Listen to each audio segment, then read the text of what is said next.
Hey guys, this is Camfrey15 and I'm back at it with another video for you guys. And I am back to talk finally more Clippers basketball. First things first, let me give my condolences to the Bryant family because if you guys, well, I guess if you're living under a rock, today was obviously the day where Kobe Bryant a year ago and his daughter Gigi, along with the other people in the helicopter, tragically passed away in the accident, as well as my condolences to the Smith family, Senku Smith.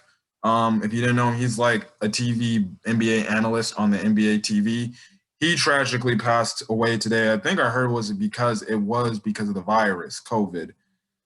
So that sucks. That dude was only, 48 years old.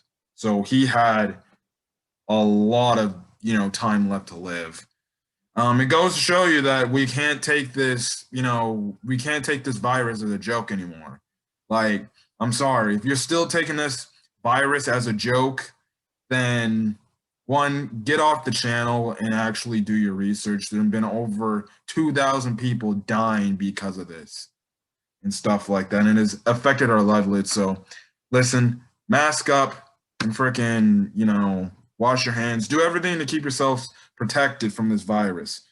But anyways, I'm here to talk Clippers basketball, which in the grand scheme of things, it has been a while since I taught Clippers basketball on YouTube. The reason why I haven't talked Clippers basketball is because I was focusing on my pathetic football team, the Chicago Bears, and I was making sure that all that information's done. So now I'm back to do Clippers again. I'm not going to do every game. Maybe I might do every game this freaking 6-game road trip, but I don't even know if I want to.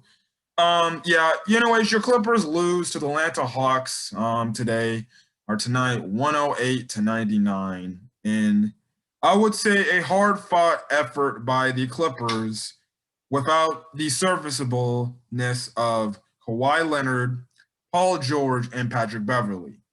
Now, Patrick Beverley, apparently he was out because of a sore knee, but apparently I heard he didn't travel with the team, so I'm guessing maybe, they just said stay at home or something like that. I don't know why he didn't travel with the team, but it seems like they don't know his status.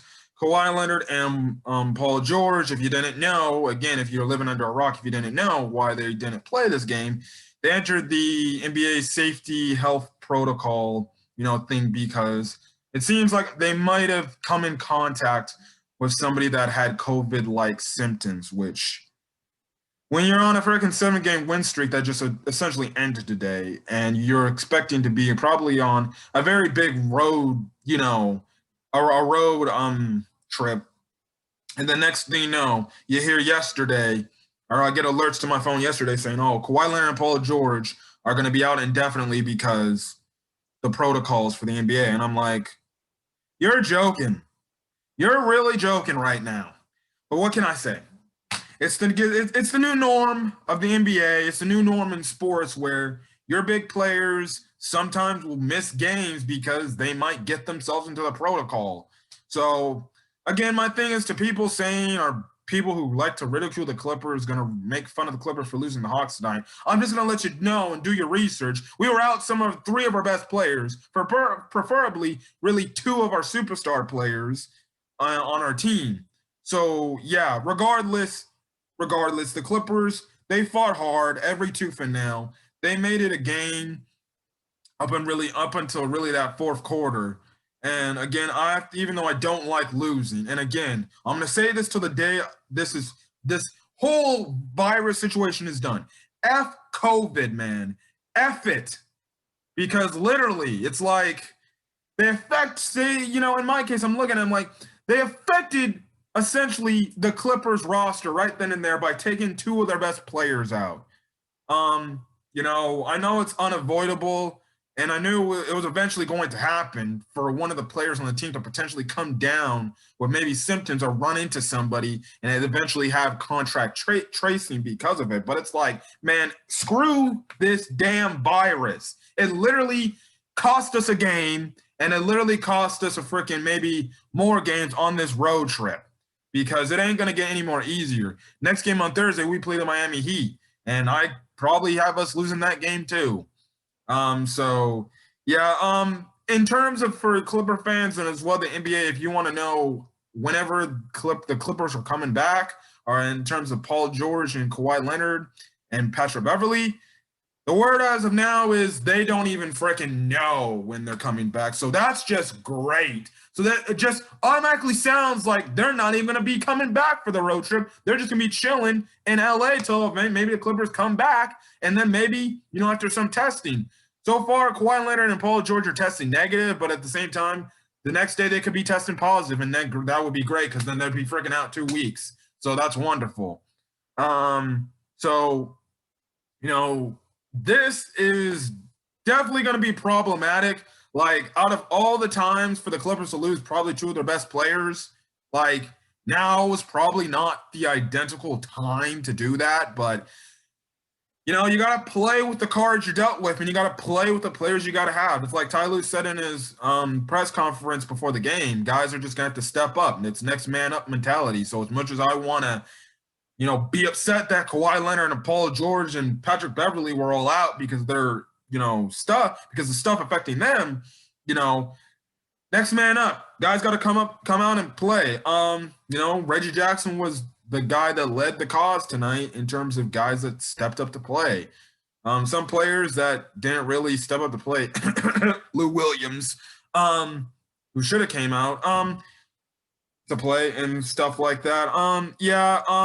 It was definitely an ugly game, to say the least, to watch. Definitely ugly on both sides of the ball for not only the Clippers, but as well as the Atlanta Hawks.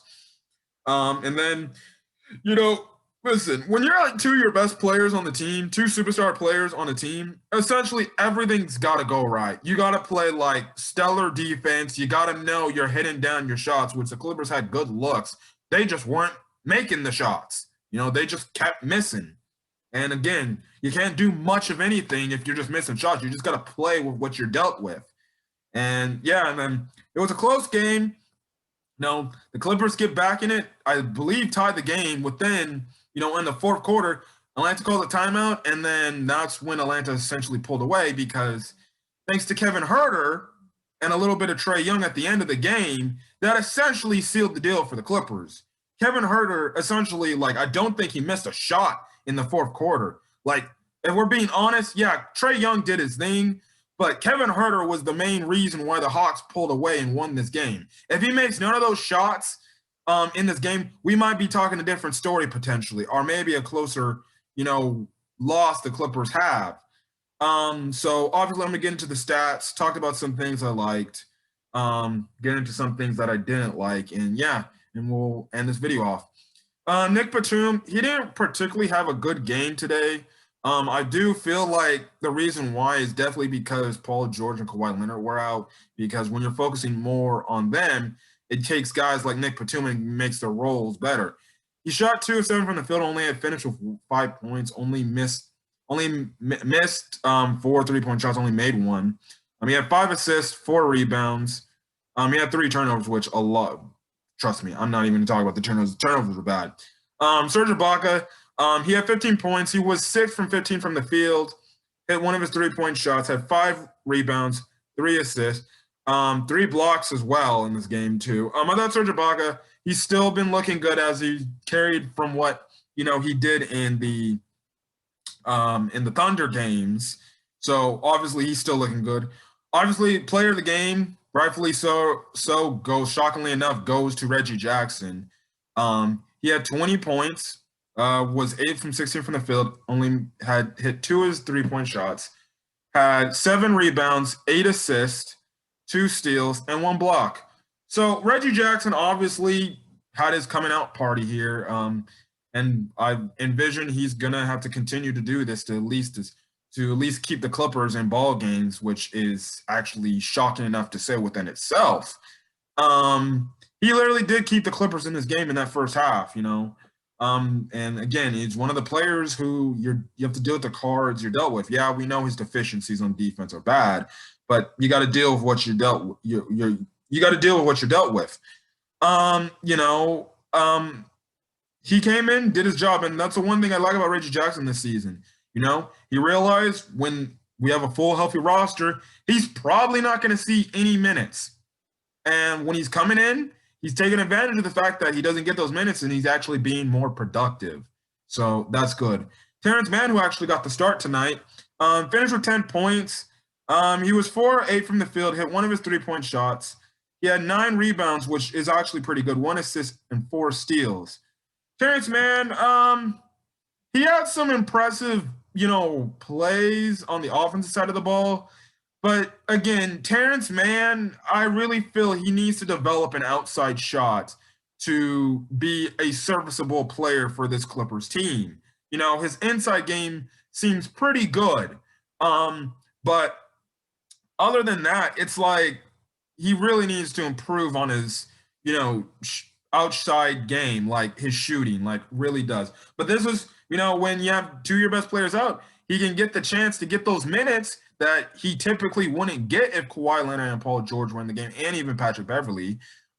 He has a chance to get those minutes and get the play time and get the, ways of making sure he gets on a consistent basis and stuff like that. So again, promising effort for him. So again, going forward, the more minutes he's going to get, it's only going to be better for him in the long run. Luke Kennard, he didn't particularly have a good shooting night. He went 5 of 13 from the field. Only hit 2 of his 3-point shots. Some of his shots were actually blocked at the rim. Had 3 rebounds, 2 assists. He had 4 steals, and he finished with 13 points. I thought Luke Kennard, I thought it would be a type of game where it's just like bombs away for him. You can still see sometimes he's hesitant to shoot the ball, and stuff like that. He did have some good looks. He just missed some of those shots. And then again, some of those shots were blocked. So hopefully Luke Kennard gets back on track Thursday against Miami, but definitely going to be a tough game. Marcus Morris Sr., who finished with 10 points, went 3 of 9 from the field, had 3 rebounds, 5 assists, 1 steal. Marcus Morris, I thought was good. I thought he would at least have more points than he had here, but, again, he just wasn't hitting shots. And, you see, as you run down the entire stat line, there really wasn't like a positive stat line where the Clippers had, at least, a guy, as you can see on the stats on your screen, hit 10 field goals this game. Like they all kind of had, pretty bad, a field goal shooting percentage. But they still hung in the game, which is, commendable because their defense was essentially creating havoc up until the fourth quarter. Zubac, who's still been impressive, he had another double-double tonight. He had 13 points, 10 rebounds, 1 assist, went 3 of 5 from the field. Again, Zubac is doing his dirty deeds. He's been, again, like Ibaka, he's been on a roll the last couple of games. So still more impressive to see. He got into foul trouble, so he didn't get much playing time, even though I think some of the fouls in this game were honest to goodness BS, if you ask me. Lou Williams. Probably one of the things I didn't like this game was the fact that, man,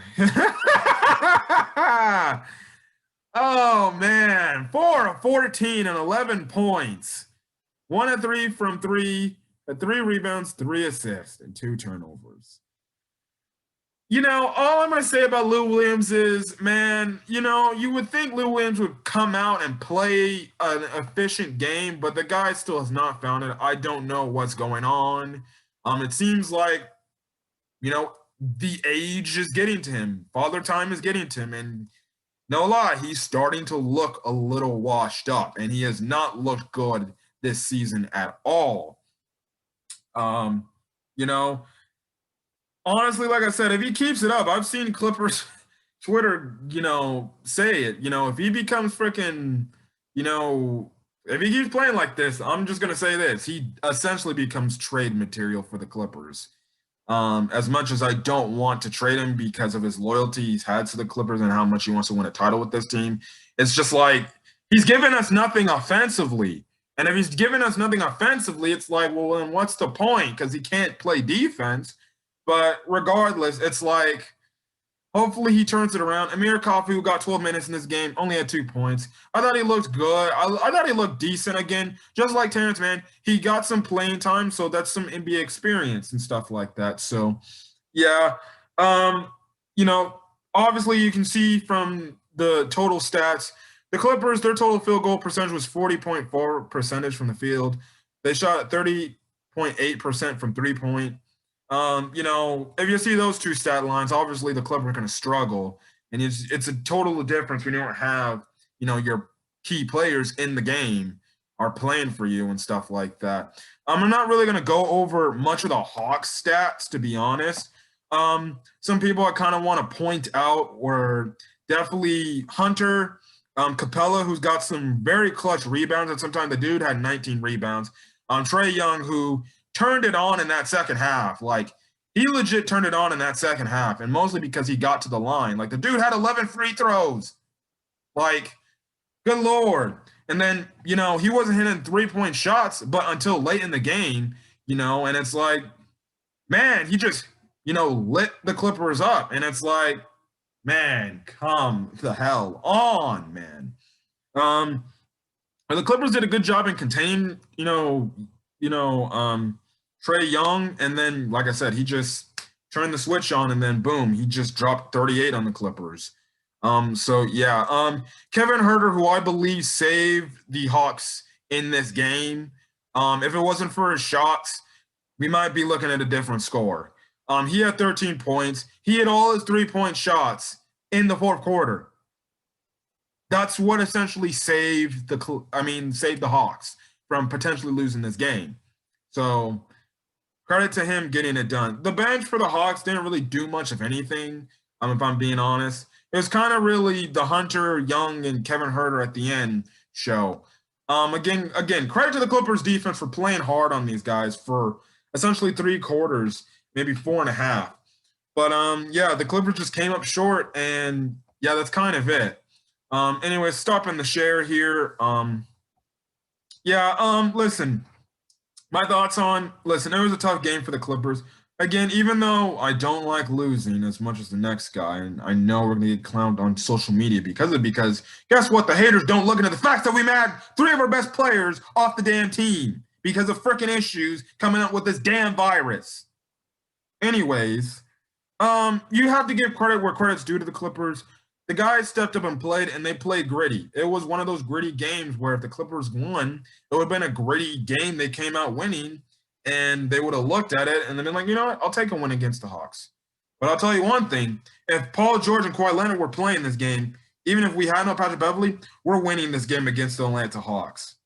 You cannot lie to me. So, in other words, I can't wait till we see Atlanta in Los Angeles. Hopefully, our team's fully healthy then, so we can get our revenge W against these guys. We definitely would have won if we freaking had our full team. But again, I said it to start the video off. You got to play with the cards you dealt with. But, next game, it's not going to get any easier because we play the Miami Heat. So hopefully the Clippers shoot better in that game compared to this game. But that's all I got to freaking say. Hopefully in that game they don't let, one of the Heat players break out, because with the Heat, a player for them could just magically turn hot in an instant. So definitely I gotta guard the 3-point line, especially with Duncan Robinson and stuff like that. So again, we don't know when Kawhi Leonard or Paul George or Patrick Beverley will come back. We don't even know if they'll make it back on the freaking in time, maybe for the latter half of the road trip. We don't even know. They're gonna have to probably get like legit consecutive to almost 3 to 4 like negative tests in a row for them probably to take a plane and come back. But at the same time, it's like, well, then what's the point? Don't even take a plane. Just stay probably in Los Angeles and just wait till the team comes back. Which again, it sucks because the Clippers lose more games than win games. We're talking about dropping in the Western Conference standings a lot more now, because now we're 13-5, and it's going to be like, well, we get onto a freaking losing streak, we could potentially see ourselves maybe drop down to the 5th, 6th, 7th seed, because you're dealt with the card you're dealt with. And again, it sucks. And again, like I said, F COVID, screw it.